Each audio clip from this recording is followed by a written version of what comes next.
ஓய்வு நாள் நல்ல நாள் மகிமையின் கன நாள். ஓய்வு நாள் நல்ல நாள் மகிமையின் கன நாள். மகிமையாகவே எப்போதும் இருக்கும். மகிமையாகவே எப்போதும் இருக்கும். மகிழ் மனம் மகிழ் மனம் மகிழ்ச்சியின் நாளிலே. மகிழ் மனம் மகிழ் மனம் மகிழ்ச்சியின் நாளிலே. மகிழ்ந்து களி கூர்ந்து ஆலயம் செல்லுவோம். மகிழ்ந்து களி கூர்ந்து ஆலயம் செல்லுவோம்.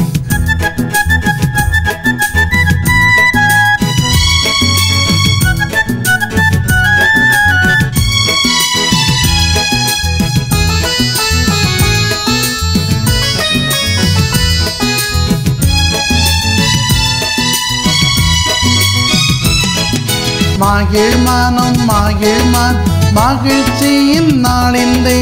மகிழ்ந்து களி கூர்ந்து ஆலயம் செல்லுவோம். மகிழ்ந்து களி கூர்ந்து ஆலயம் செல்லுவோம்.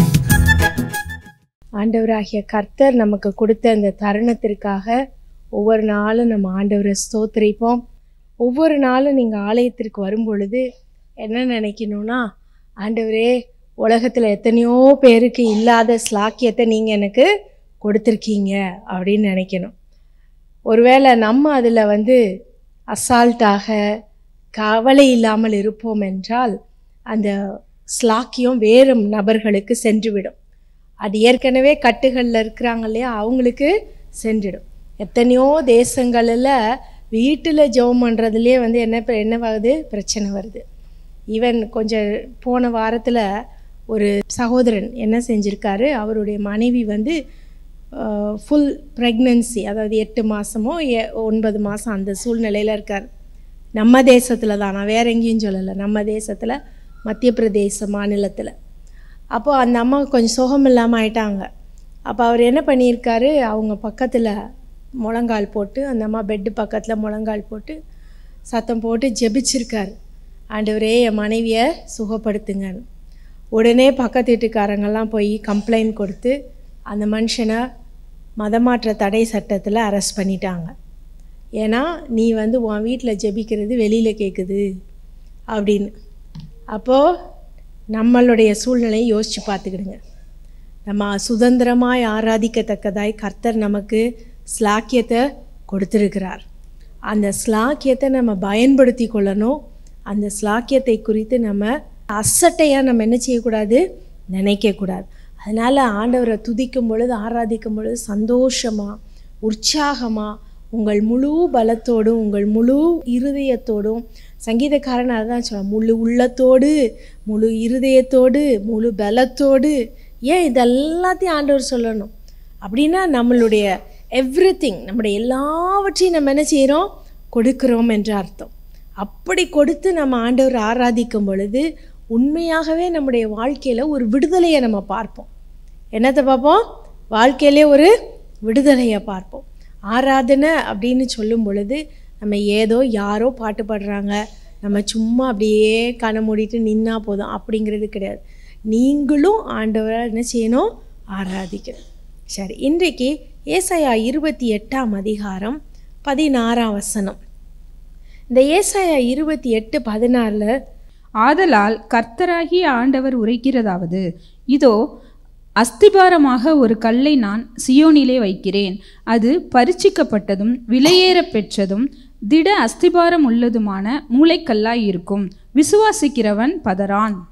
மூளைக்கல் அப்படின்னு சொல்லி ஆண்டவராகிய கர்த்தர் தீர்க்கதரிசிகளின் மூலமாக இயேசு கிறிஸ்துவை குறித்து கூறினதை நம்ம என்ன செய்ய முடியும், பார்க்க முடியும். நம்ம எல்லாருக்கும் தெரியும் மூளைக்கல், இயேசுவே மூளைக்கல், இயேசு தான் அஸ்திபாரம், இப்படியெல்லாம் சொல்லி நம்ம என்ன செய்கிறோம், அநேக இடங்களில் வசனங்களில் நம்ம வாசிக்கிறோம். ஆனால் பைபிளில் நிறைய விதங்களில் இந்த கல்லை குறித்து எழுதப்பட்டிருக்கிறது. எப்படிப்பட்ட கல் நம்முடைய வாழ்க்கையில் இருக்கிறது, என்ன மாதிரியெல்லாம் ஆண்டவர் இந்த கல் மூலமாக நமக்கு கிரியை செய்கிறார் அப்படிங்கிறதையும் நம்ம வேதத்தில் என்ன செய்ய முடியும், பார்க்க முடியும். வேதத்தில் அநேக சமயங்களில் உயிரற்ற பொருட்களின் மூலமாக கூட தேவன் நமக்கு பெரிய பாடத்தை கற்றுக் கொடுப்பார். பாலாம் போகும் பொழுது கழுதை என்ன செஞ்சிச்சான்? பாலாம்கிட்ட பேசிச்சான். கழுதை பேசுமா? எங்கேயாதும் கழுதை பேசாது. ஏசுப்பா சொல்லும் பொழுது பரிசேயர்கள்ட்ட சொல்லுகிறாரு, லூக்கா 19:40, நீங்கள் பேசாவிட்டால் இந்த கல்லுகள் என்ன செய்யும்? பேசும்னு சொல்கிறார். அப்போது ஒரு உயிரற்ற ஒரு பொருளையே ஆண்டவர் என்ன செய்கிறாரு? மனுஷனுக்கு பாடம் புகட்டும்படியாக அந்த உயிரற்ற பொருளின் மூலமாக ஒரு பாடத்தை என்ன செய்கிறார்? ஆண்டவர் கற்றுக் கொடுக்கிறார். ஸோ இப்படிப்பட்ட ஒரு காரியத்தை தான் நம்ம இன்றைக்கு பார்க்குறோம். கல் அப்படின்னு சொன்னால் என்னென்ன மாதிரி கல் நம்முடைய வாழ்க்கையில் நம்ம என்கவுண்டர் பண்ணுறோம், நம்ம சந்திக்கிறோம், அதையெல்லாம் ஆண்டவர் நம்ம எப்படி நமக்கு ஆசீர்வாதமாக்கி தருகிறார் என்கிறத குறித்து தான் நம்ம வாசிக்க போகிறோம். இந்த ஆதியாகமம் 28ஆம் அதிகாரம் ஒரு பெரிய ஒரு திருப்பு முனையின் அதிகாரம் அப்படின்னே நம்ம சொல்லலாம். யாக்கோபு ஆபிரகாமுக்கு யாரு? யாக்கோபு யார்? ஆபிரகாமுக்கு பேரன், ஈசாக்குக்கு மகன். அப்போது இந்த யாக்கோபு இரண்டாவது மகன். அந்த இரண்டாவது மகனுக்கு வழக்கத்தின்படி என்ன செய்ய மாட்டாங்க? ஆசீர்வாதத்தை கொடுக்க மாட்டாங்க. ஆனால் ஏசா என்கின்ற அந்த மூத்த மகன் தேவனுக்கு பிரியமில்லாத காரியங்களெல்லாம் செய்கிறத இந்த யாக்கோபின் ஏசாவினுடைய தாய் பார்க்குறார், ரெபேக்காள். உடனே என்ன செய்கிறா? ஏசாவுக்கு எல்லா சொத்தும் போயிடுச்சுன்னா என்ன ஆயிரும்? அவன் ஆண்டவருக்கு பிரியமில்லாமல் அப்படியே என்ன செஞ்சிருவான்? போயிடுவான். அப்படின்னு சொல்லிட்டு யாக்கோபை என்ன செய்கிறா? நீ என்ன பண்ணு, எல்லா நடிப்பு சாதனங்களையெல்லாம் போட்டுட்டு உன்னுடைய அண்ணன் மாதிரியே ஒரு நடிப்பு நடித்து என்ன செஞ்சிரு? உன் தகப்பன்கிட்ட போ. தகப்பன் இடத்துல போகும் பொழுது, தகப்பனுக்கு ஈசாக்குக்கு வயசாயிடுச்சு, உன் தகப்பன்கிட்ட போகும் பொழுது தகப்பன் உன்னை ஆசீர்வதிப்பார். ஏசா மாதிரி நடிச்சிட்டு போ, மூத்த குமாரன் வந்திருக்கிறான்னு சொல்லிட்டு என்ன செஞ்சிருவான்? ஆசீர்வச்சிருவான்னு சொல்லலாம். அதன்படியே நடந்துச்சா? நடந்துச்சு. இதுக்கு முன்னாடியே இன்னொரு அட்டம்ப்ட் பண்ணினாங்க. என்ன அட்டம்ப்ட் பண்ணினாங்க? ஏசா வேட்டையாடிட்டு ரொம்ப களைப்பாக வரும் பொழுது எனக்கு கொஞ்சம் பைத்தங்கூழ் காய்ச்சி கொடுன்னு சொல்கிறான். யார்கிட்ட சொல்கிறான்? யாக்கோபிட்ட. யாக்கோபு அப்போ கூழ் காய்ச்சிட்டு இருக்கான். அப்போ இந்த கூழை வேணும்னு ஏசா கேட்ட உடனே யாக்கோபு என்ன செய்கிறான்? உன்னுடைய சேஷ்ட புத்திர பாகத்தை எனக்கு நீ என்ன செஞ்சிரு? கொடுத்துரு. சேஷ்ட புத்திர பாகம்னா மூத்த மகனாக குடும்பத்தினுடைய எல்லா பொறுப்பு, சுதந்திரம், சொத்துக்கள் எல்லாவற்றையும் என்ன செஞ்சிரு? நீ எனக்கு கொடுத்துரு அப்படின்னு சொல்லிட்டான். அப்பையும் என்ன செஞ்சிட்டான்? யாக்கோபு ஏமாற்றி ஏசாட்ட வாங்கிட்டான். மிஞ்சினது தகப்பனுடைய ஆசீர்வாதம். அந்த ஆசீர்வாதத்தையும் தாய் என்ன பண்ணிட்டான்? நடிக்க வச்சு யாக்கோபை பறித்து கொள்ள செஞ்சிட்டான். ஆனால் ஆதியாகமம் 27ஆம் அதிகாரம் கடைசியில் பார்க்கும் பொழுது ஏசா சொல்கிறான், இவன் எல்லாத்தையும் என்கிட்ட பறிச்சிட்டான், இவனை என்னைக்காவது ஒரு நாள் நான் என்ன பண்ணிடுவேன்? கொலை பண்ணிடுவேன் அப்படின்னு சொல்கிறான். என் தம்பியை நான் என்னைக்காவது ஒரு நாள் என்ன செஞ்சிருவேன்? கொலை பண்ணிடுவேன். இந்த காலத்திலே நடக்கிறது நம்ம பார்க்குறோம் இல்லையா? கொலை பண்ணிடுவேன்னு சொல்கிறான். அப்போ யாக்கோபை ரெபேக்காள் என்ன செய்கிறா? அவனுடைய தாய், நீ இங்கே இருக்காத, நீ இங்கே இருந்தீங்கன்னா என்ன செஞ்சிடுவேன்? உன் அண்ணன் உன்னைய கொலை பண்ணிடுவான், உன்னைய நான் இழந்துருவேன், அதனால் நீ என்னுடைய சகோதரன் வீட்டிற்கு பாதானராமருக்கு போ அப்படின்னு சொல்லி அனுப்பி வைக்கிறான். அப்போ அவன் 6ஆம் தேசத்துக்கு போகும் பொழுது நீங்கள் நினைக்கலாம், ஒருவேளை இங்கே வெறும் கல்லில் அவன் படுத்திருக்கான் போது ஒன்றுமே இல்லைன்னு. ஆனால் பல யூத சரித்திரங்கள், கதைகள் என்ன சொல்லுதுன்னா, ஈசாக்கும் ரெபேக்காலும் யாக்கோபுக்கு நிறைய வஸ்துக்களை கொடுத்து அனுப்புகிறாங்க. இவ்வளோ தூரம் போகணும் இல்லையா? நூற்றுக்கணக்கான கிலோமீட்டர் போகணும். அப்போ ஈசாக்கும் ரெபேக்கால் என்ன செய்கிறாங்க? யாக்கோபுக்கு நிறைய வஸ்துக்களை, நிறைய பொருட்களை கொடுத்து அனுப்புகிறாங்க. ஆனால் ஏசாவோ, இவன் என்கிட்டருந்து தப்பிச்சு போகிறான், இவனை கொலை பண்ணிடணும்னு சொல்லி ஆட்களை அனுப்பி அவனை யாக்கோபை கொலை செய்ய முயற்சிக்கிறாள். எல்லாத்தையும் பறிச்சுட்டு போயிட்டாங்க. ஆனால் ஏசா அவனுடைய குமாரன் என்ன செய்வான்? யாக்கோபுக்கு பரிதாபப்பட்டு யாக்கோபுடைய உயிரை இதுவாக விட்டுடுறான். சரி, நம்ம சித்தப்பா தானே, கொலை பண்ண வேண்டாம் அப்படின்னு சொல்லிட்டு விட்டுட்டு போயிடறான். அந்த சமயத்தில் தான் ஆதியாகமம் 28:11 நம்ம வாசிக்கிறோம். என்ன நடக்கிறது? யாக்கோபு ஒரு கல்லை எடுத்து தன்னுடைய தலையை வைத்து அங்கே என்ன செய்கிறான்? படுத்து தூங்குறான். என்னுடைய உயிர் மட்டுமாவது மிஞ்சிச்சு, பரவாயில்ல, இது போதும் அப்படின்னு சொல்லிட்டு ஒரு கல்லை எடுத்து தன்னுடைய தலையில் வச்சு தூங்குறான். அப்போ நடந்த காரியம் என்ன? இவன் தூங்கும் பொழுது அவன் ஒரு சொப்பனத்தை காண்கிறான். அந்த சொப்பனம் என்ன சொப்பனம்? அந்த கல் இருக்கிற இடத்துல, அந்த இடத்துல ஒரு ஏணி தெரியுது. அந்த ஏணி வானத்திற்கு வரைக்கும் போதான். எங்கே போகுது? வானத்திற்கு வரைக்கும் போகுது. அங்கே தூதர்கள் ஏறுகிறவர்களும் இறங்குகிறவர்களுமாக காணப்படுகிறார்கள்.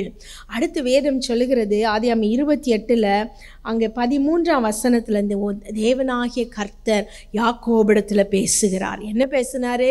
உன்னுடைய தகப்பனாகிய ஆபிரகாமுடைய தேவனா, ஈசாக்கின் தேவனா, நீ போற இடமெல்லாம் நான் உன் கூட இருந்து உன்னை காத்து உன்னை இந்த தேசத்திற்கு திரும்பி வர பண்ணுவேன். நான் சொன்னதை செய்யும் அளவும் உன்னை கைவிடுவதில்லைன்னு சொன்னார். உன்னை சொன்னதை செய்யும் அளவும் நான் என்ன செய்ய மாட்டேன்? கைவிட மாட்டேன்னு சொல்கிறார். அப்போ அதுக்கப்புறம் நடந்ததை பாருங்க. யாக்கோபு ஆதியாகமம் 28 அதிகாரத்தில் 16ஆம் வசனத்தை வாசிங்க 16. யாக்கோபு நித்திரை தெளிந்து விழித்த போது, மெய்யாகவே கர்த்தர் இந்த ஸ்தலத்தில் இருக்கிறார், இதை நான் அறியாதிருக்கிறேன் என்றான். அவன் பயந்து, இந்த ஸ்தலம் எவ்வளவு பயங்கரமாய் இருக்கிறது, இது தேவனுடைய வீடே அல்லாமல் வேறல்ல, இது வானத்தின் வாசல் என்றான். அந்த கல் அவன் என்ன செய்யறான்? அந்த இருந்த இடத்த நான் என்னமோ நினைச்சு படுத்துட்டேயா, ஆனா என்னது இது? தேவன் வாசஸ்தலம் பண்ணும் இடம், தேவன் வாசம் பண்ணும் இடம், இது தேவனுடைய வீடு, இது தேவனுடைய வீடே அல்லாமல் வேற அல்லன்னு சொல்லி இது வானத்தின் வாசல்னு சொல்றான். இது வானத்தின் வாசல்னு சொல்கிறான். அது மாத்திரம் இல்லை, அடுத்து நீங்கள் வர வசனங்களை வாசிச்சிங்கன்னா அங்கே அந்த கல்லை அவன் தூணாய் நிறுத்தி அதற்கு பெத்தேல்னு அந்த இடத்துக்கு பேரிட்டு அவன் என்ன சொல்கிறான்? ஆண்டவர்கிட்ட ஒரு பொருத்தனை பண்ணுறான். ஆண்டவரே, நீர் சொன்ன காரியமெல்லாம் நடந்து என் தகப்பன் வீட்டுக்கு நீர் என்னை திரும்பி கொண்டு வந்தீங்கன்னா எனக்கு நீங்கள் நல்லா யோசிக்கணும், நான் சொன்ன காரியத்தை நீங்கள் நினச்சிக்கணும். யாக்கோபுக்கு அப்போ கையில் ஒன்றுமே இல்லை, அதனால தான் அவன் அந்த இடத்துல ஜெபிக்கிறான். அந்த வசனத்தை வாசிங்க, ஆதியாகமம் 28:20ஆம் வசனம். அப்பொழுது யாக்கோபு, தேவன் என்னோட இருந்து நான் போகிற இந்த வழியிலே என்னை காப்பாற்றி உண்ண ஆகாரமும் உடுக்க வஸ்திரமும் எனக்கு தந்து, உண்ண ஆகாரமும் உடுக்க வஸ்திரமும் எனக்கு தந்து. அப்போ ஏன் அவன் அவ்வளோ ஆசீர்வாதத்தையும் அவங்க அப்பாட்ட இருந்து பெற்றுக்கொண்டானே, அப்போ ஏன் அந்த இடத்துல அவன் ஜெபிக்கிறான்? அப்படி அவன்கிட்ட ஒன்றுமே இல்லை கையில், அந்த கல் மட்டும்தான் அவனுக்கு கிடச்சிச்சு தலையில் வைக்கிறதுக்கு. அவன் கையில் வச்சுருந்த பைய கூட அவன்கிட்ட கிடையாது. அப்போ தான் அவன் ஜெபம் பண்ணுறான், எனக்கு உண்ண ஆகாரமும் உடுக்க வஸ்திரமும் எனக்கு என்ன செய்யுங்க? தாங்க. அப்படி நீங்கள் தந்து என் தகப்பன் வீட்டிற்கு சமாதானத்தோடே வர பண்ணுவீரானால் அப்படின்னு சொல்கிறான்.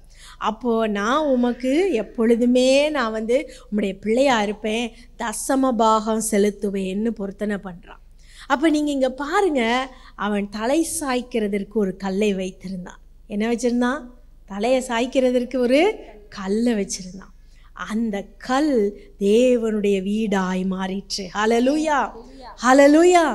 அந்த கல், தலை சாய்த்த அந்த கல், அவன் நினச்சான் இது ஒரு சாதாரண கல் தான்ப்பா, நான் இந்த இடத்துல தூங்கிட்டு நான் காலையில் எழும்பி எப்படி நான் ஒரு ஒன்றுக்கும் உதவாதவனா, எல்லாத்தாலையும் வெறுக்கப்பட்டவனா, நான் ஒரு ஏமாற்றுகிறவனா நான் வெளியில் போகிறேன், நான் இப்படியே என் வாழ்க்கை ஓடிரும்னு நினச்சான்.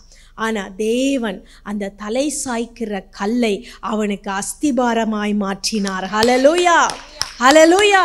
அவனுக்கு ஆசீர்வாதத்தின் அஸ்திபாரமாய் மாற்றினார். அந்த தலை சாய்க்கிற கல் என்னத்தை குறித்தது? அவனுடைய தகப்பனுடைய ஆசீர்வாதத்தை குறித்தது, அவனுடைய ஏமாற்றுகிற குணத்தை குறித்தது, அவனுடைய தாயின் ஆலோசனையை குறித்தது. அதை சார்ந்துதான் அவன் இவளை மட்டும் என்ன செஞ்சிட்டு இருக்கிறான்? வாழ்ந்து வந்து கொண்டு இருக்கிறான். ஆனால் அந்த இடத்துல தேவன் அவனை சந்திச்சதுனால அவர் என்ன சொல்றாரு? எப்பா, உனக்கு கல்லு தான் இருக்கு தலை சாய்க்க, ஆனால் ஆசீர்வாதம் என்னிடத்திலிருந்து வர வேண்டும். ஹல்லேலூயா, என்னிடத்திலிருந்து வர வேண்டும். ஆண்டவர் ஆசீர்வதிக்கிறார். நீங்கள் நல்லா வாசிச்சு பார்த்தீங்கன்னா ஆபிரகாமை தேவன் அழைத்தார், அவனை ஆசீர்வதிச்சார். அதற்கு பிற்பாடு ஈசாக்க தனியாக ஆண்டவர் ஒரு என்கவுண்டர் பண்ணுறார், அங்கே அவனுக்கு ஆசீர்வாதத்தை கட்டளையிடுறார். அதற்கப்புறம் யாக்கோபு, அவனுக்கு தனியாக ஒரு என்கவுண்டர், அவனை ஆசீர்வதிக்கிறார். அதற்கு பிற்பாடு யோசேப்பு, அவனுக்கு தனியாக ஒரு என்கவுண்டர், அவனை ஆசீர்வதிக்கிறார். அப்போ இங்கே எல்லா உலகத்தில் இருந்தும் அவன் தலை சாய்க்க கல் வச்சுட்டு படுத்திருந்தப்போ ஆண்டவர் சொல்கிறாரு, நீ பயப்படாத, இந்த தலை சாய்க்கிற கல் நான் கொடுக்கும் ஆசீர்வாதமாய் உனக்கு மாறும். ஹல்லேலூயா, நான் கொடுக்கும் ஆசீர்வாதமாய் மாறும். உலகத்தில் எத்தனை பேர் நம்மளை ஆசீர்வதிச்சாலும் தேவன் நம்மை ஆசீர்வாதிக்காவிட்டால் அந்த ஆசீர்வாதம் நிலை நிற்காது. ஹல்லேலூயா. அந்த ஆசீர்வாதம் நிலை நிற்காது. அதனால தான் பைபிள் சொல்லுது, ஏசப்பா சொன்னார் மத்தேயு 11:28 வருத்தப்பட்டு பாரம் சுமக்கிறவர்களே நீங்கள் எல்லாரும் என்னிடத்தில் வாருங்கள், நான் உங்களுக்கு இளைப்பாறுதல் தருவேன். மத்தேயு 11:28 வாசிக்கிறோம், நான் உங்களுக்கு இளைப்பாறுதல் தருவேன். இன்னைக்கு நம்முடைய வாழ்க்கையில் என்னென்ன கல் நம்ம சாஞ்சிட்டு இருக்கோம், எதையெல்லாம் நம்ம டிபெண்ட் பண்ணிட்டு இருக்கிறோம். இன்றைக்கி நீங்கள் யோசிக்கலாம், ஐயோ நான் அதை நம்பி இருந்தேனே இது எனக்கு கொடுக்கலையே, இதை நம்பி இருந்தேனே இது எனக்கு கொடுக்கலையே, நான் எதை நம்பி என் வாழ்க்கையை ஓட்டுறது அப்படின்னு நீங்கள் நினைக்கலாம். ஆனால் ஆண்டவர் சொல்கிறாரு, உனக்கு ஒன்றுமே இல்லைனாலும் தலை சாய்க்கிற கல்லாய் நான் இருப்பேன். ஹல்லேலூயா. நான் இருப்பேன், நீ என் மேலே சாஞ்சிக்கோ, நான் உனக்கு இளைப்பாறுதல் தரேன், நான் உனக்கு அஸ்திபாரமாய் மாறுகிறேன். யாக்கோபுக்கு அதை தான் ஆண்டவர் சொன்னார், நான் உனக்கு அஸ்திபாரமாய் மாறுகிறேனார். மாறினாரா? மாறினார். வெறும் கல்லை சாஞ்சு படிச்சுட்டு போனான். ஆதியாகமம் 32:10 வாசிக்கிறோம், கோலும் தடியுமாய் நான் இந்த ஆற்றை கடந்தேன், நீரோ எனக்கு 2 பரிவாரங்களை உண்டு பண்ணினீர்னு சொல்ல. ஹல்லேலூயா, ஹல்லேலூயா. 2 பரிவாரங்கள். 2 பரிவாரங்கள்னா 2 companies of people. அப்படின்னா என்ன அர்த்தம்? ஒரு பெரிய திரளான கூட்டமாக யாக்கோபு மாறினான். எகிப்துக்கு போகும்பொழுது பாருங்க, ஆண் மக்கள் மட்டுமே 70 பேர் இருக்கிறாங்க யாக்கோபுடைய சந்ததியில். எல்லாரும் அவனை ஒன்றும் இல்லாமல் ஆக்கணும்னு நினைச்சாங்க. முதல்ல ஏசா ஒன்றுமில்லாமல் ஆக்க வேண்டும் என்று நினைத்தான். அதற்கு பிற்பாடு அவனுடைய மாமனாகிய லாபான் இவனை ஒன்றுமில்லாமல் ஆக்க வேண்டும் என்று நினைத்தான். இப்படியெல்லாம் நடந்தும் கூட தேவன் அவனோடு கூட இருந்தார். அந்த தலை சாய்க்கிற கல்லில் பெத்தேலில் பண்ணின உடன்படிக்கையை தேவன் மறக்கவே இல்லை. அவனோடு இருந்தார். சமாதானத்தோடு அவன் திரும்பி வந்தான். ஆண்டவர் அவனுக்கு உண்ண ஆகாரமும் உடுக்க வஸ்திரம் மாத்திரம் கொடுக்கல, அவனுக்கு சகல ஆசீர்வாதத்தையும் கொடுத்து அவன் பெருகி பழுக உதவி செய்தார். ஹல்லேலூயா. அதுதான் கர்த்தர் கொடுக்கும் ஆசீர்வாதம். அவர் நமக்கு தலை சாய்க்கிற கல்லாய் மாற வேண்டும். ஏசாயா 54:11 நம்ம வாசிக்கும் பொழுது, சிறுமைப்பட்டவளே, பெருங்காற்றில் அடிபட்டவளே, தேற்றலவற்றவளே, இதோ நான் உன் கற்களை பிரகாசிக்கும்படி வைத்து நீல ரத்தினங்களை உன் அஸ்திபாரமாக்கி உன் பலகணிகளை பளிங்கும் உன் வாசல்களை மாணிக்க கற்களும் உன் மதில்களை எல்லாம் உச்சிதமான கற்களும் ஆக்குவேன். ஆண்டவர் சொல்லாரு, தேற்றரவற்றவளே, சிறுமைப்பட்டவளே, பெருங்காற்றில் அடிப்பட்டவளே. அப்படின்னா என்ன அர்த்தம்? ஒன்றும் இல்லாதவன்னு அர்த்தம். சிம்பிள், ஒரே லைன், ஒன்றும் இல்லாதவளே அப்படின்னு சொல்லிட்டு ஆண்டவர் சொல்கிறாரு, உன் கற்களை பிரகாசிக்க பண்ணி. உன் கற்கள்னா என்ன அர்த்தம்? ஒன்றுமே இல்லை, எனக்கு ஒன்றுமே இல்லை நீ நிற்கிறியே, உன்கிட்ட கல் தான் இருக்குன்னு நீ நினைக்கலாம். ஆனால் அந்த கல்லை நான் மாணிக்க கல்லாக மாற்றுவேன்றார். ஹல்லேலூயா.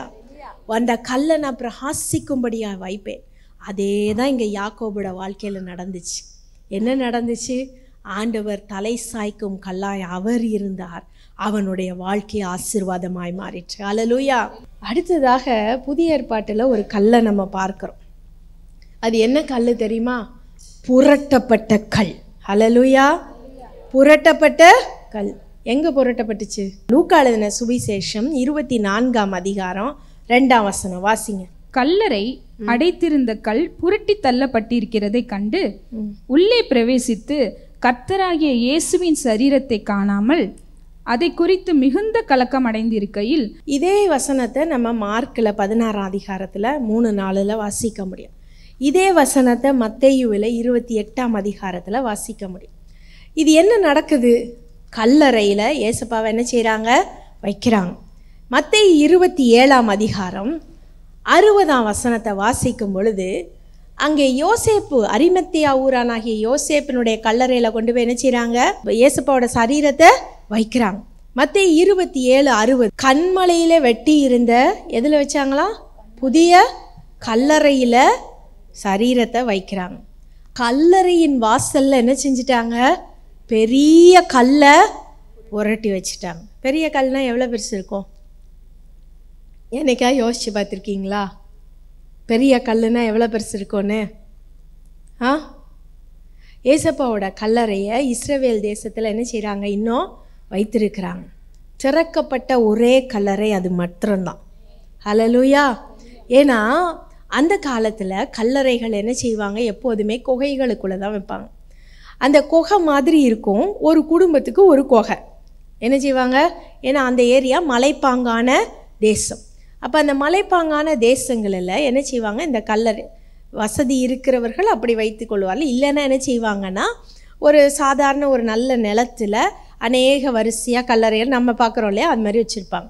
ஆனால் வசதி இருக்கிறவர்கள் ஒரு பெரிய குகையை தோண்டி அந்த குகையில் என்ன செய்வாங்க, இல்லை ஏற்கனவே மலைகளில் இருக்கிற குகைகளில் இந்த சரீரங்களை கொண்டு போய் என்ன செஞ்சுருவாங்க, வைத்து வேறு எதுவும் காட்டு மிருகங்கள் அது இது எதுவும் வந்து விடாத படிக்கு பெரிய கல்லை புரட்டி போடுவார். பெரிய கல்லை புரட்டுறதுனா நீங்கள் நேரில் பார்த்தீங்கன்னா அந்த கற்களை தெரியும். பெரிய கல்னால் சாதாரண கல் இல்லை. இப்போ இந்த நம்ம ஸ்டேஜில் ஒரு ஃப்ளெக்ஸ் சைஸுக்கு இருக்கும், ஸ்டேஜில் என்ன செய்யணும், ஒரு ஃப்ளெக்ஸ் சைஸுக்கு இருக்கும். அந்த கல்லை பல பேர் சேர்ந்து என்ன செய்வாங்க, உருட்டுவாங்க. தூக்கிட்டுலாம் போக முடியாது, தூக்கிட்டு போக முடியாது, உருட்டுவாங்க. உருட்டி அந்த கல்லை சரியான ஒரு இடத்துல என்ன செய்வாங்க, மூடி மாதிரி வைத்திருவாங்க. ஆனால் மத்தேயு 27 இன்னொரு வசனமும் சொல்லுது, 66ஆம் வசனம், மத்தேயு 27:66. அவர்கள் போய் கல்லுக்கு முத்திரை போட்டு காவல் வைத்து கல்லறையை பத்திரப்படுத்தினார்கள். இவங்க என்ன செய்கிறாங்க, ஏசப்பாவை வச்ச கல்லறையில் கல்லை புரட்டி போட்டது மாத்திரம் இல்லை, இந்த பரிசேயர்களுக்கு என்ன செய்யல, மனசு அடங்கவே இல்லை. அடங்காமல் என்ன செய்கிறாங்க, இருட்டில் திருட்டளவாய் சீஷர்கள் வந்து சரீரத்தை தூக்கிட்டு போயிடுவாங்க. அதனால் நம்ம என்ன பண்ணணும், கல் புரட்டி போட்டது மாத்திரம் இல்லை, கல்லை சீல் வச்சிடணும். என்ன சீல் வைக்கணும், ரோமன் சீல் வச்சிடணும்னு சொல்கிறான். ரோமர் சீல்னா எப்படி வைப்பாங்க, பெரிய சங்கிலி மாதிரி பெரிய சங்கிலியை போட்டு அந்த சங்கிலிக்கு மேலே அரசனுடைய சீல், அரசனுடைய முத்திரையை அங்கே குத்திடுவாங்க. மெழுகு வச்சு அரசனுடைய முத்திரையை குத்திடுவாங்க. அடுத்தது 3வது கட்டம், நம்ம எப்படி இந்த Z லெவல் பாதுகாப்புன்னெலாம் சொல்கிறோம்ல, அது மாதிரி 3 கட்ட பாதுகாப்பு. முதல்ல என்ன செய்கிறாங்க, கல்லை புரட்டி போடுறாங்க, அப்புறம் சங்கிலி வச்சு முத்திரை போடுறாங்க, அதற்கு பிற்பாடு காவல்காரரையும் வைக்கிறான். எதுக்கு, ஏசப்பாவோட சரீரத்தை தூக்கிட்டு போயிடுவாங்க அப்படின்னு பயந்து. ஆனால் நடந்தது என்ன, 3ஆம் நாள் காலையில் இயேசு உயிர்த்தெழுந்தார். ஹல்லேலூயா. இயேசு உயிர்த்தெழ. ஒன்று நல்லா புரிஞ்சுக்கணும், ஏசப்பா ஏன் கல்லை புரட்டிட்டு வெளியில் வரல? இன்னைக்காவது யோசிச்சிருக்கீங்களா? ஏசப்பா கல்லை புரட்டிட்டு ஏன் வெளியில் வரல? இங்கே பைபிள் என்ன சொல்லுதுன்னு பாருங்க, மத்தேயு 28:2 வாசிங்க. அப்பொழுது பூமி மிகவும் அதிரும்படி கர்த்தருடைய தூதன் வானத்தில் இருந்து இறங்கி வந்து வாசலில் இருந்த கல்லை புரட்டி தள்ளி அதன் மேல் உட்கார்ந்தான். இங்க தூதன் வந்து புரட்டி போடுறான் கல்லை. ஏசப்பாவுக்கு தூதனுடைய ஹெல்ப் தேவையா? 3ஆம் நாள் மரித்தோரிலிருந்து உயிர்த்தெழுவேன்னு சொன்னபடியே உயிர்த்தெழுந்தார். அவர் சொன்னபடியே உயிர்த்தெழுந்தார். அவர் இங்கே இல்லை. தூதன் சொல்கிறானா? அப்போது ஏசப்பா கல்லை திறந்துட்டு ஏன் வெளியில் வரலான்னு யோசிச்சிருக்கீங்களா இன்னைக்கு? அதுவும் ஏன் இப்போ கொஞ்சம் யோசனையாக இருக்குல்ல, ஒரு குழப்பமாக இருக்குல்ல? அப்போ ஏசப்பா நிஜமாக உயிர்த்தெழுந்தாரா இல்லையா? யோசிக்கிறீங்களா இல்லையா? ஏசப்பாவை ஒரு கல்லுனால் அடக்கி வைக்கவே முடியாது. ஹல்லேலூயா. அவர் எல்லாத்துக்கும் மேலானவர். அவர் கல்லை திறந்துட்டு வெளியில் வரல, அவர் 3ஆம் நாள் அதிகாலையில் உயிர்த்தெழுந்து விட்டார். அவ்வளோதான், உயிர்த்தெழுந்து விட்டார். ஆனால் இந்த மக்கு சீஷர்கள் பார்க்கணும் இல்லையா, நம்மளை மாதிரி அவிசுவாசிகள் பார்க்கணும் இல்லையா? வெறும் பூட்டப்பட்ட கல்லறையாக இருந்ததுன்னா இவங்க எல்லாரும் என்ன செய்வாங்க, உள்ளே திறந்துட்டு போய் ஐயோ ஏதோ கரடி கிரடி தின்னு போடுச்சு, என்னமோ ஆயிடுச்சு, பூட்டப்பட்ட கல் அப்படியே இருக்குது, ஏசப்பாவை காணோம், ஏசப்பா சரீரம் அழிஞ்சு போச்சு அப்படின்னு அழுதுகிட்டே இருந்திருப்பாங்க. அதனால தான் அங்கே பூமி அதிரத்தக்கதாய் அங்கே தேவதூதன் வந்து கல்லை புரட்டி போடுகிறான். ஹல்லேலூயா. பூமியை அதிர்ற அளவிற்கு தேவதூதன் வந்து கல்லை புரட்டிட்டு அந்த கல் மேலே உட்காந்துறான். உட்காந்தோடனே அங்கே மகதலேனா மரியாள் ஸ்திரீகள் அங்கே போகிறாங்க. போயிட்டு ஐயோ ஏசப்போட சரீரத்தை காணமே அப்படின்னு சொல்லி அலறும் பொழுது சொல்றா, அவர் இங்கே இல்லை, அவர் உயிர்த்தெழுந்தார்னு சொல்றா. ஹல்லேலூயா. அவர் உயிர்த்தெழுந்தார். அப்போ இந்த கல் என்னத்தை குறிக்குது? நம்ம வாழ்க்கையில் நம்மை பின்தாகி தள்ளி வைத்து கொள்ளுகிற எல்லா காரியங்களையும் குறிக்கிறது. மரணம் இங்கே அந்த கல்லை குறித்தது. ஏசப்பாவோட சரீரத்தை வைத்திருந்த அந்த கல், அந்த குகையை மூடி இருக்கிற கல் மரணத்தை குறித்தது. மரணத்தினால அவரை கட்டி வைக்க முடியவில்லை. அவர் மரணத்தை ஜெயித்தார். அவர் உயிரோடு எழும்பினார். இன்றும் ஜீவனுள்ள தேவனாய் இருக்கிறார். அதுதான் நம்ம விசுவாசம். மற்றவர்களுக்கும் நமக்கும் இருக்கிற வித்தியாசம் அதுதான். எல்லாம் ஒன்று, எல்லாம் ஒன்று, எல்லாம் ஒன்றுன்னு சொல்லிட்டு தெரியாத அது. That is the most humbug story. யாராலையும் மரணத்தை ஜெயிக்க முடியாது, இன்னமும் ஜெயித்ததில்லை. எத்தனையோ குளத்தில் போய் குளிக்கிறோம், எத்தனையோ காரியங்களை தேடி அலைகிறோம், எத்தனையோ இடங்களுக்கு போகிறோம். ஆனால் ஒருவராலும் உலகத்தில் என் மரணத்தை கட்டுப்படுத்த முடியும், என் மரணத்தை ஜெயிக்க முடியும், நான் திரும்பி உயிரோடு வந்திருக்கிறேன்னு சொல்லவே முடியாது, சொல்லவே முடியாது. ஒருவருக்கும் மரணத்தில் அதிகாரம் இல்லை.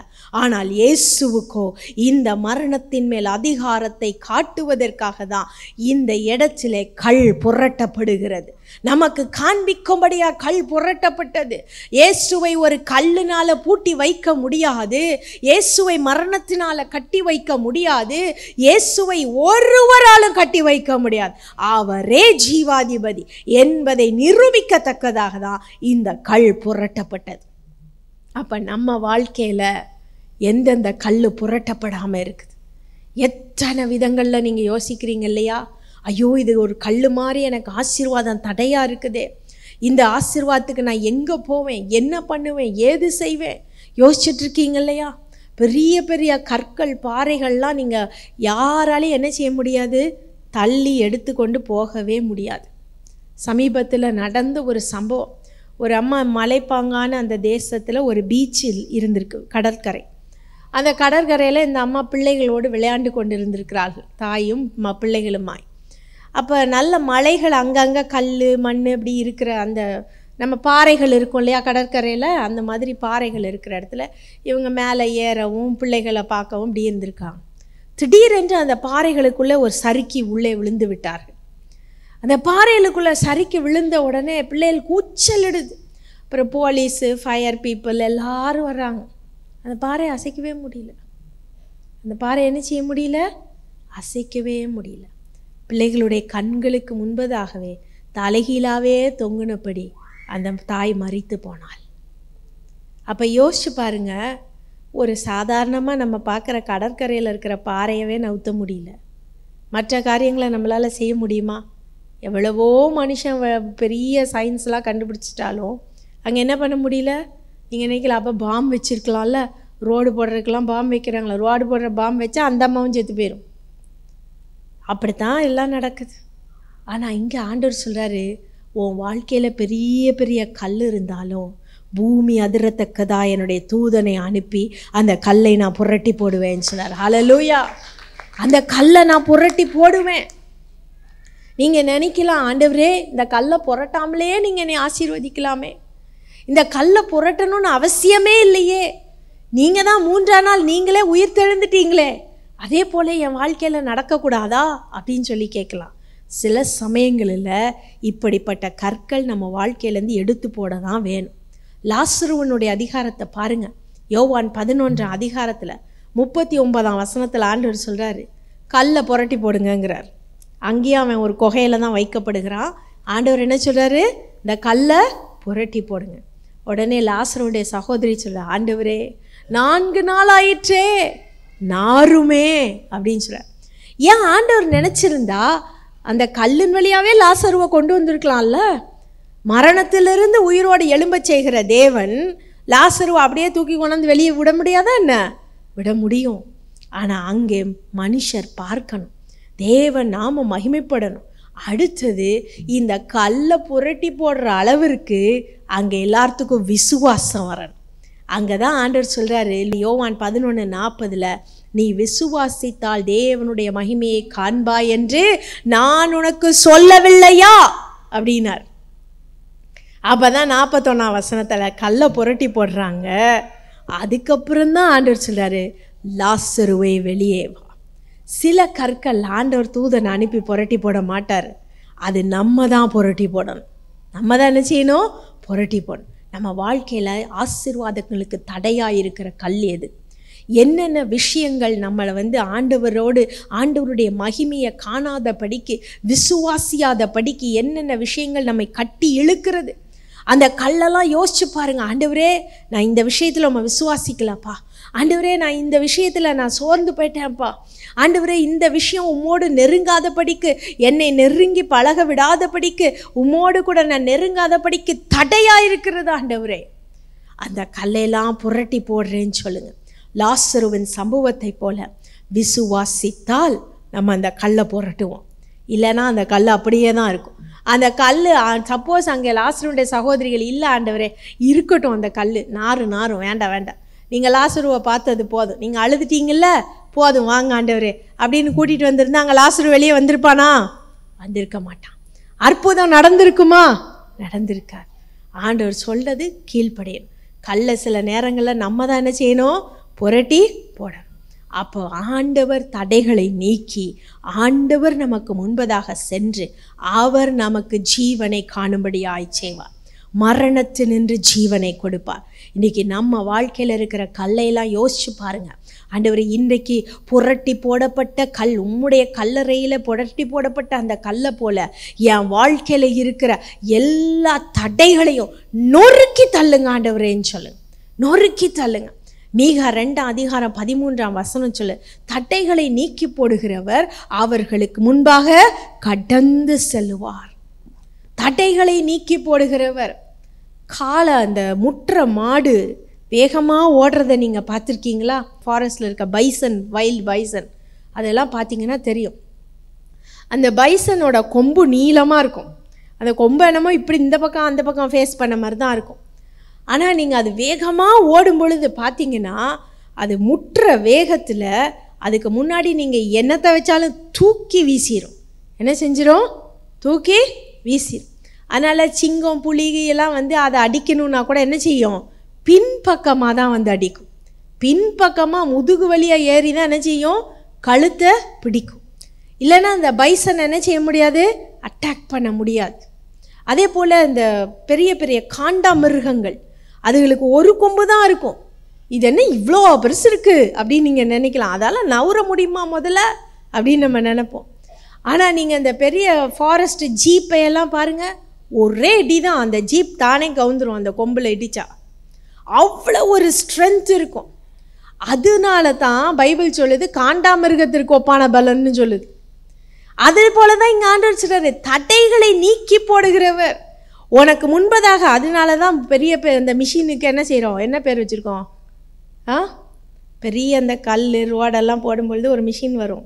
என்ன மிஷின்? அதுக்கு பேர் புல்டோசர்னு ஒன்று வரும். நீ பார்த்துருக்கீங்களா? புல்லுனா என்ன தமிழில்? புல்லுனா காட்டெருமை, காளை. அந்த கொம்பு உள்ளதை தான் புல் அப்படின்னு சொல்கிறோம். அந்த புல் அந்த கொம்பில் எல்லாத்தையும் தூக்கி போடுற மாதிரி தான் இந்த புல்டோசர் என்ன செய்யுது? எல்லாத்தையும் நொறுக்கி தள்ளிட்டு போகுது. அப்போ ஆண்டவர் நம்ம வாழ்க்கையில் இப்படி ஒரு புல்டோசர் மாதிரி வரணும். அல்லேலூயா. ஆண்டவர் வரணும், தம்முடைய தூதனை அனுப்பணும். அதை தான் அங்கே வசனம் சொல்லுது. எல்லாத்தையும் தடைகளை நொறுக்கி முன் செல்வார்கள்னு சொல். மீகா 2:13. தடைகளை நீக்கி போடுகிறவர் அவர்களுக்கு முன்பாக நடந்து போகிறார். அவர் தடைகளை நீக்கி வாசலால் உட்பிரவேசித்து கடந்து போவார்கள். அவர்கள் ராஜா அவர்களுக்கு முன்பாக போவார். கர்த்தர் அவர்கள் முன்னணியிலே நடந்து போவார். தடைகளை நீக்கி போடுகிறவர் அவர்களுக்கு முன்பதாக என்ன செய்வாராம்? கடந்து போவார். அப்போ ஆண்டவர் நமக்கு முன்பதாக போகும் பொழுது எந்த கல்லும் எந்த தடையாயிருக்கிற கண்மலையும் நமக்கு முன்பதாக நிற்கவே முடியாது. ஹல்லேலூயா. நிற்கவே முடியாது. எல்லாவற்றையும் புரட்டி தள்ளி மரணத்தில் இருக்கிற, குகைக்குள்ள அடைப்பட்டு இருக்கிற, அல்லது இனிமேல் எழும்பவே முடியாது நினைக்கிற காரியங்களை திரும்பவுமா தூக்கி விடுவார். ஹல்லேலூயா. ஜீவனை கொடுப்பார். கடைசியாக ஒரு கல் பைபிளில் நம்ம வாசித்தோம். அதை தான் ஏசாயா 28:16 வாசித்தோம். அஸ்திபாரமாக ஒரு கல்லை சீயோனிலே வைத்திருக்கிறேன், அது பரீட்சிக்கப்பட்டதும் விலையேற பெற்றதுமான கல். ஆனால் அதே சமயம் அது இடறுவதற்கேதுவான கல். அப்போ இந்த கல் யாரு? யார் இந்த கல்? சொல்லுங்க.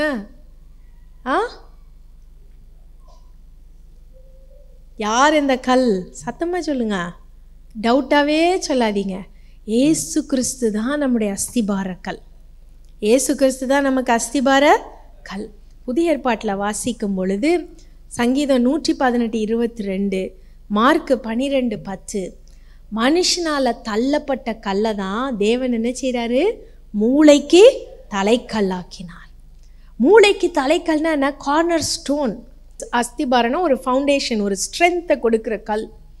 அப்போ அந்த கல்லாய் அஸ்திபாரமாய் இயேசு கிறிஸ்து நம்முடைய வாழ்க்கையில் இருக்க வேண்டும். அப்போ தான் இந்த மேலே கூறப்பட்ட ஆசீர்வாதம்லாம் வரும். யாக்கோபின் ஆசீர்வாதம், இந்த ஏசப்பா உயிர்த்தெழுந்தது போல் உயிர்த்தெழுகிற காரியம், நமக்கு தடையாக இருக்கிற காரியங்கள்லாம் போகிற காரியம், இதெல்லாம் எப்போ நடக்கும்னா இயேசு நம்முடைய அஸ்திபாரமாய் இருக்க வேண்டும். அஸ்திபாரக்கல். அப்போ என்ன ஆண்டவரே, எப்படி ஆண்டவரே நடக்கும் இது? எப்படி நான் இயேசு அஸ்திபாரமாக நான் கொள்வது?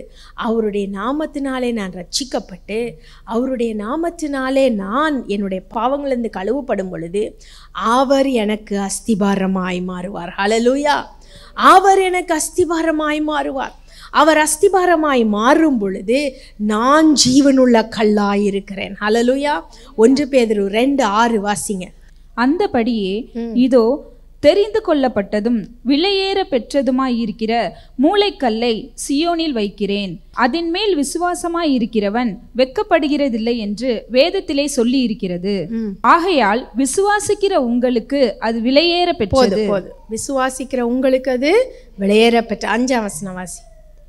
ஜீவனுள்ள கற்களை போல ஆவிக்கேற்ற மாளிகையாகவும் இயேசு கிறிஸ்து மூலமாய் தேவனுக்கு பிரியமான ஆவிக்கேற்ற பலிகளை செலுத்தும்படி. போதும்.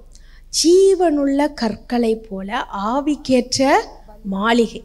அப்போ இயேசு நமக்கு அஸ்திபாரமாய் இருக்கும் பொழுது நாம் அவர் மேல் கட்டப்படுகிற ஜீவனுள்ள கற்களாய் மாறுகிறோம். ஹல்லேலூயா!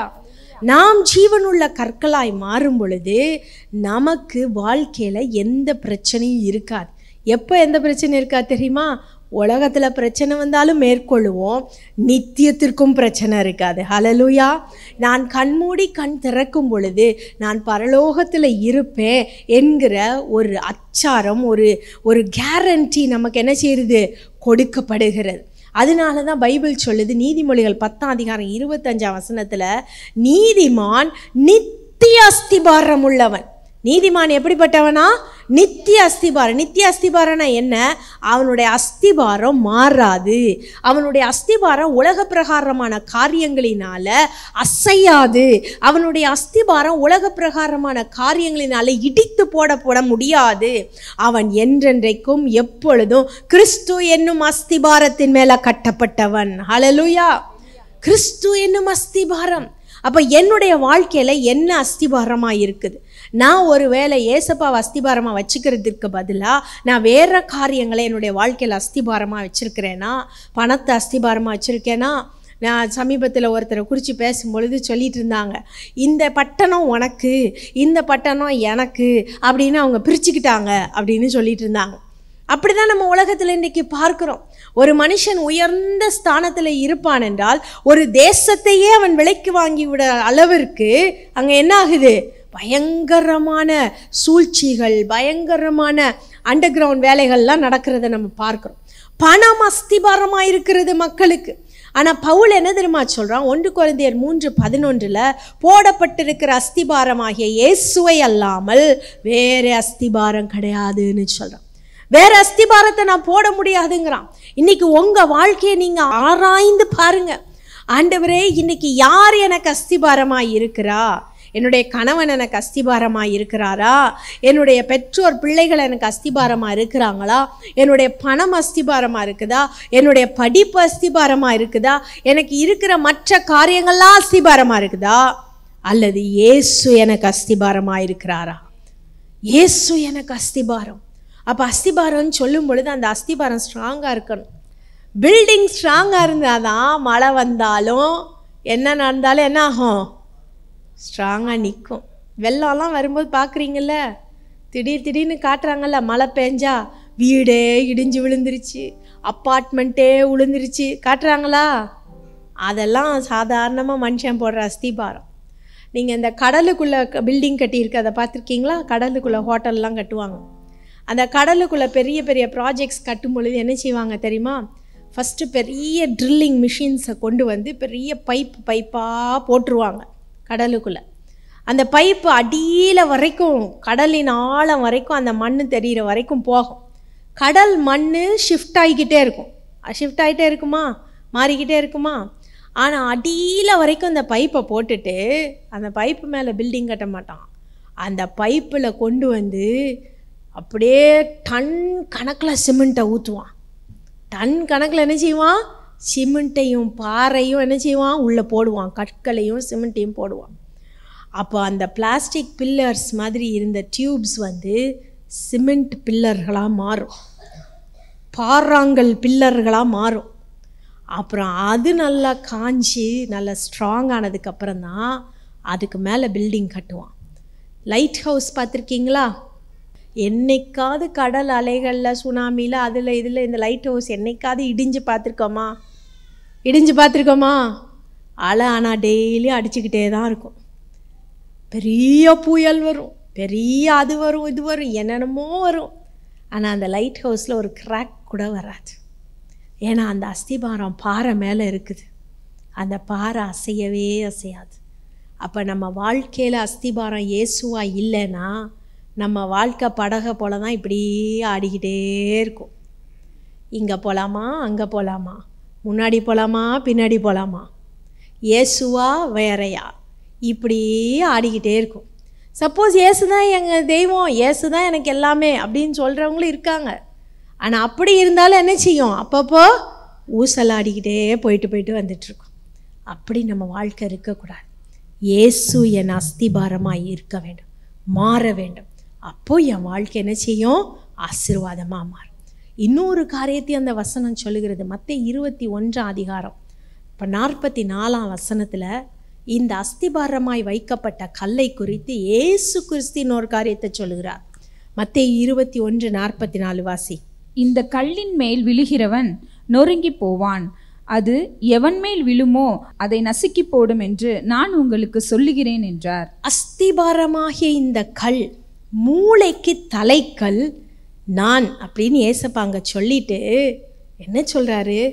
இந்த கல்லின் மேல் விழுகிறவன் சொல்லுங்க, நொறுங்கி போவான். இந்த கல் எவன் மேலே விழுகிறதோ அவன் நசுங்கி போவான். அப்பனா என்ன அர்த்தம்? ஏசுப்பாவாகிய அஸ்திபாரத்தை எதிர்க்கும் பொழுது உங்களுக்கு விரோதமாக எவனாவது வந்தால், நீங்கள் இயேசுவின் மேல் அஸ்திபாரமாக கட்டப்பட்டு இருக்கும் பொழுது அவன் நொறுங்கி போவான். ஹல்லேலூயா! அவன் நசுக்கப்பட்டு போவான். நம்ம வர்ற காலங்களில் அதை தான் நம்ம பார்க்க போகிறோம். அநேக பேர் இயேசுவுக்கு விரோதமாக எழும்புகிறத நம்ம பார்க்குறோம். அநேகம் பேர் இயேசுவுக்கு விரோதமாக பல காரியங்களை செய்கிறத நம்ம பார்க்குறோம். கிறிஸ்துவின் மக்களுக்கு விரோதமாக செய்கிறத பார்க்கிறோம். ஆனால் இந்த வசனம் சொல்லுகிறபடி இந்த கல்லின் மேல் மோதுகிறவன் நொறுங்கி போவான். ஏன்னா ஆண்டவர் நமக்கு நித்திய அஸ்திபாரமாய் இருக்கிறார்.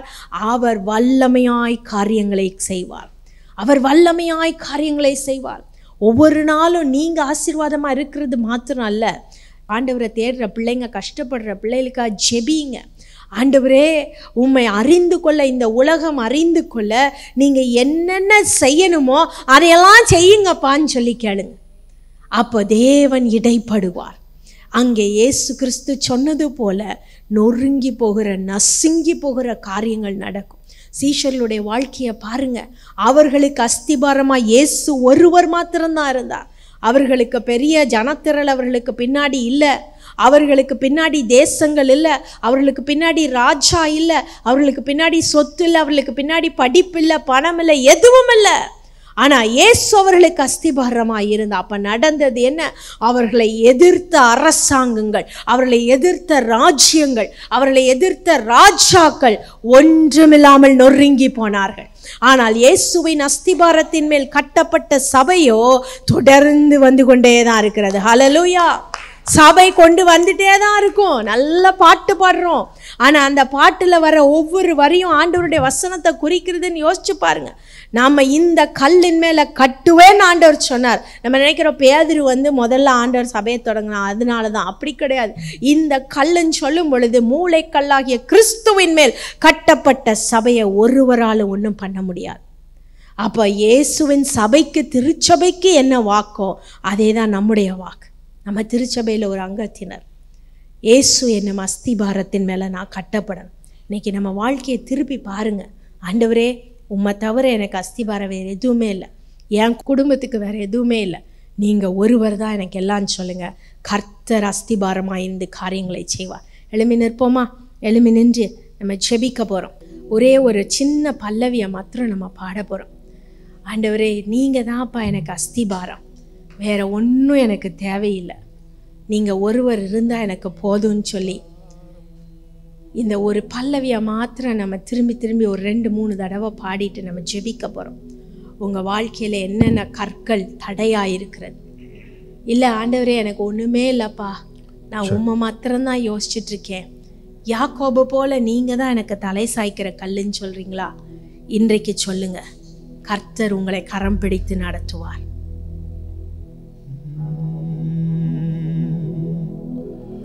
இயேசு என் அஸ்திபாரம், ஆசை எனக்கவரே, நேசமூசி பாருதல் இயேசுவில் கண்டேன் யானும். இயேசு என் அஸ்திபாரம், ஆசை எனக்கவரே, நேசமூசி பாருதல் இயேசுவில் கண்டேன் யானும். பஞ்சம் பாசியுடனே மிஞ்சும் தூயர் வந்தாலும் அஞ்சிடேன், இவையே என் தஞ்சம் ஏசிருக்கையில். என்ன மாதுரம் அவர் நன்னய நமச்சுவை, என்னகத்தில் நீனைத்தா இன்னல் பாரந்திடுமே.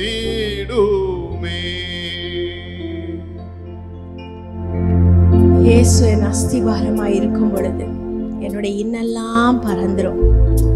பஞ்சம், பசி, பட்டினி வந்தாலும் எல்லாவற்றையும் அவர் பார்த்து கொள்ளுவார். நான் அசைக்கப்படுவதில்லை, நான் அசைக்கப்படுவதில்லைன்னு யோசிங்க. நான் அசைக்கப்படுவதில்லை. இன்னைக்கு உங்களை வாழ்க்கையில ஏசப்பா அஸ்திபாரமா இருக்காரா? இன்னைக்கு சொல்லுங்க, ஆண்டவரே, நீங்க எனக்கு அஸ்திபாரமா இருங்கப்பா, எனக்கு உலகத்துல வேற எதுவுமே இல்லை ஆண்டவரே. யாக்கோபை போல தலை சாய்க்கிற கல்லு தான் எனக்கு இருக்கு ஆண்டவரே. அந்த தலை சாய்க்கிற கல்லை நீர் மாற்றி தாங்கப்பா. நீர் உடன்படும் இடமாக, நீர் என்னோடு பேசும் ஸ்தலமாக, நீர் என்னோடு உறவாடும் இடமாய் எனக்கு நீங்க மாற்றி தாரும் சொல்லுங்க. பெத்தேலாய் கர்த்தர் மாற்றுவார், பெத்தேலாய் கர்த்தர் மாற்றுவார். இன்றைக்கு உங்களுடைய இருதயத்தின் ஆழங்களை அறிந்திருக்கிற தேவன் அவர். இன்னைக்கு ஏசப்பா, நீங்க எனக்கு மூளைக்கல்லாயிருங்க, நீங்க எனக்கு அஸ்திபாரமாயிருங்க. என் வாழ்க்கையில இருக்கிற எல்லா தடையா இருக்கிற கல்லையும் புரட்டி போடுங்கன்னு சொல்லு. புரட்டி போடுங்க, அவர் புரட்டி போடுவார். இன்னைக்கு ஏசப்பாவுக்கிட்ட கேளுங்க, ஏசப்பா, இன்னைக்கு இந்த ஜெபத்துல என்னோடு கூட இணைந்திருக்கிற ஒவ்வொருவருக்காய் ஜெபிக்கிறப்பா. இயேசு என் அஸ்திபாரம், ஆண்டவரே எனக்கு வேற ஒண்ணுமே இல்லைன்னு சொல்லி ஜெபம் பண்ற ஒவ்வொருவருக்காய் நான் ஜெபிக்கிறேன். எந்தெந்த கற்கள் புரட்டி போடப்படணுமோ அந்தந்த கற்களை புரட்டி போடுங்கப்பா. அவங்க வாழ்க்கையில தடையாயிருக்கிற கற்களை புரட்டி போடுங்க. ஆசீர்வாதத்திற்கு தடையாயிருக்கிற கல்லை புரட்டி போடுங்க அப்பா.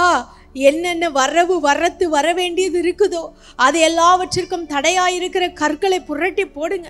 சமாதானத்திற்கு தடையாயிருக்கிற கற்களை புரட்டி போடுங்கப்பா. சந்தோஷத்திற்கு தடையாயிருக்கிற கற்களை புரட்டி போடுங்க இயேசு சுவாமி. அவங்க உலகத்துல குடும்பத்துல சாட்சியாய் நிற்கும்படியாய் அவர்களை பார்த்து அனைவரும் நீ ஏசப்பாவை நம்பினதுனாலதான் இவ்வளவு ஆச்சரியமாய் உன் வாழ்க்கை இருக்குன்னு சொல்லத்தக்கதாய் ஆண்டவரே இன்றைக்கு அவருடைய வாழ்க்கையை மாற்றுங்க இயேசு சுவாமி. இன்றைக்கு அவருடைய வாழ்க்கையை மாற்றுங்கப்பா. யாக்கோபை போல ஆண்டவரே உடுக்க வஸ்திரமும் உண்ண ஆகாரமும் எனக்கு தாங்கன்னு சொல்லி ஜெபம் பண்ணிட்டு இருக்கலாம். இயேசுவை இன்றைக்கு அவருடைய வாழ்க்கையில் அவர்கள் கேட்கதற்கு அதிகமாய் நீர் கொடுத்தருளும் அப்பா. அதிகமாய் நீர் கொடுத்தருளும். யாக்கோபின் வாழ்க்கையை போல பல மடங்கு பல முறைகள் அவருடைய வாழ்க்கை பல மடங்கு பெருகத்தக்கதாய் அவருடைய வாழ்க்கையை நீங்க மாற்றுங்க இயேசு சுவாமி. இன்றைக்கு என்னோடு கூட ஜெபிக்கிற ஒவ்வொரு பிள்ளையும் உம்முடைய கரத்தில் ஒப்பு கொடுக்கிறேன் அப்பா. சிலுவையாகிய இயேசுவின் சிலுவையாகிய அஸ்திபாரத்தின் மேல் தன்னை ஒப்பு கொடுக்கும்படியாய் நீங்க உதவி செய்யுங்க. அவருடைய வாழ்க்கையில இடைப்படுங்க, ஆசீர்வதிங்க. என்னென்ன தேவைகள் இருக்கிறதோ அத்தனை தேவைகளை நீங்க சந்தித்தரணும். இயேசுவின் நாமத்தில் ஜெபிக்கிறேன் நல்ல பிதாவே, ஆமேன் ஆமேன்.